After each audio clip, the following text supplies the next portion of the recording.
Hi, welcome to Sharon Shanklin Studio. Today we're going to be talking about how to put silk onto glass. I know many of you are interested in that.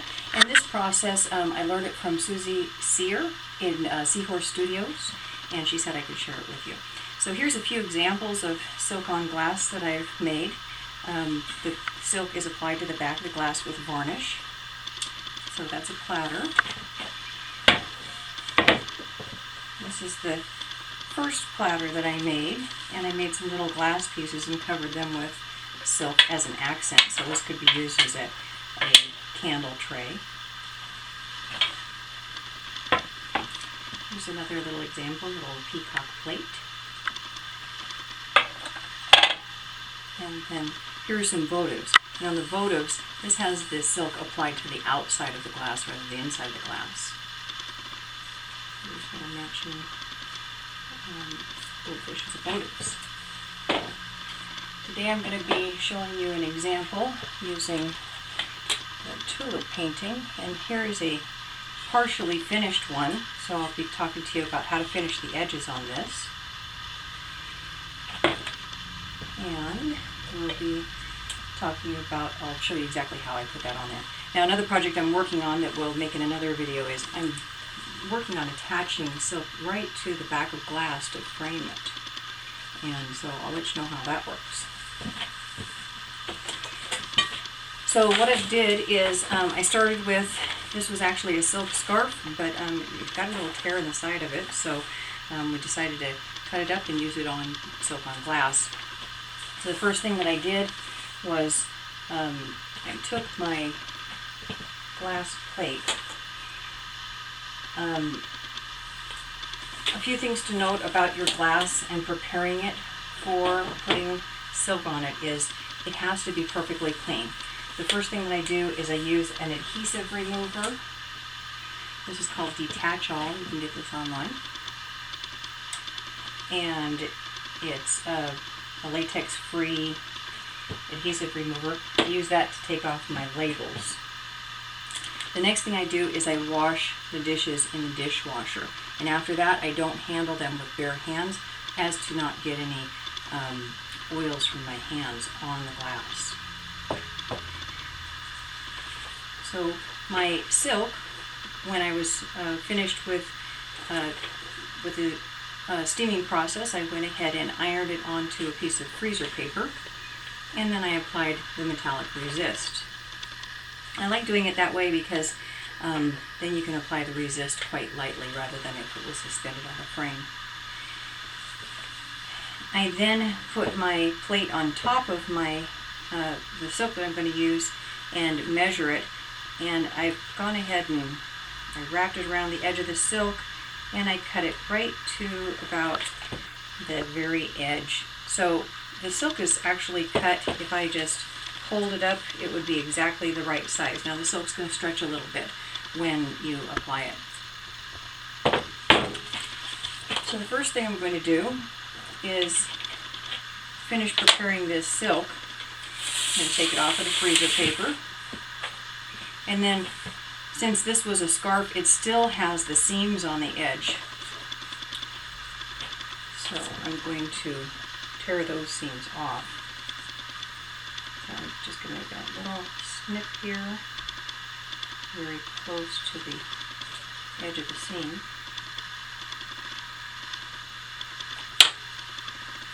And have it come in and quickly tear those edges off.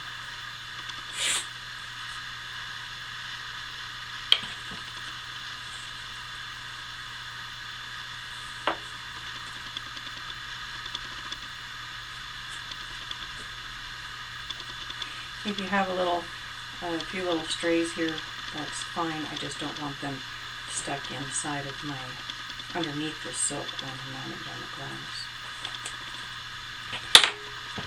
Okay, next part of the process, turn your plate over, and we'll zoom in on this product. This is what I'm using for the varnish. So this is a spar varnish. You can get this at your local hardware store. It's a bar urethane, easy water cleanup, crystal clear, low odor, and this is water-based clear satin. You can use different finishes. You can use a gloss finish if you like. The first thing you want to do is make sure that should work well.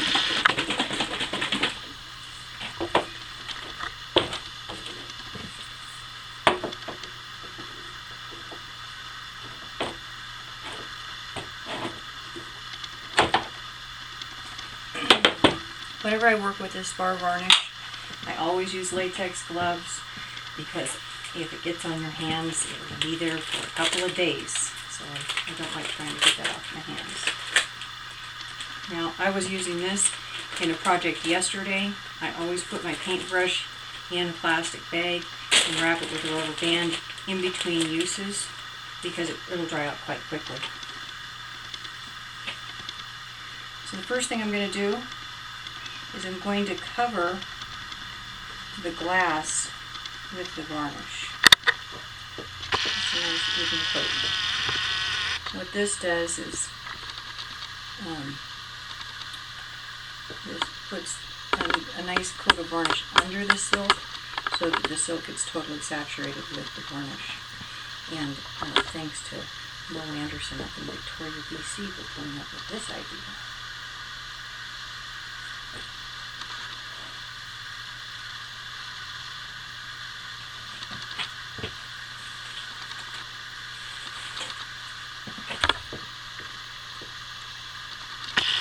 I'm not worrying about getting this on the lip of the front lip of the glass quite yet. I've got a nice even coat of varnish there. The other thing I did with my... Okay, well, I didn't. The other thing I normally do with this is I sign it prior to mounting it to the silk. So you can see on this one, it's got my signature on the back because you can't really sign it backwards once you mount it. So since this one doesn't have my signature on the front, I'll go ahead and sign that on the back once the silk is mounted and dried, like I did with this piece. I sign that when it's still on the freezer paper. Here's an example of one that's ready to go that already has a signature on it.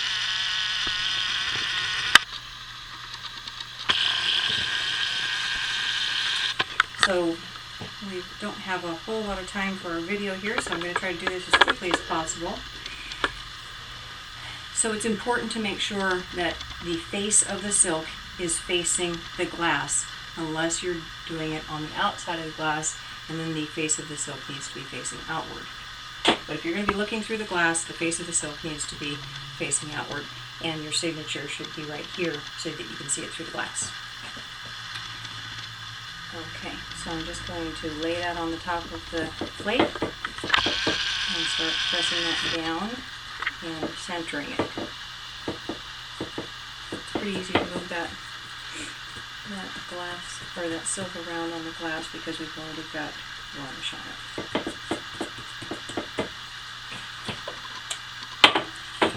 I've got a container here that I'm going to set the plate on to elevate it so that I can work on it. Move this light down a little bit further so you can see what we're doing here. So the next part of the process is making sure the silk is centered on the glass and that all the bubbles are out of it. So next thing we'll do is we'll start by putting on a layer of varnish on the back of the silk.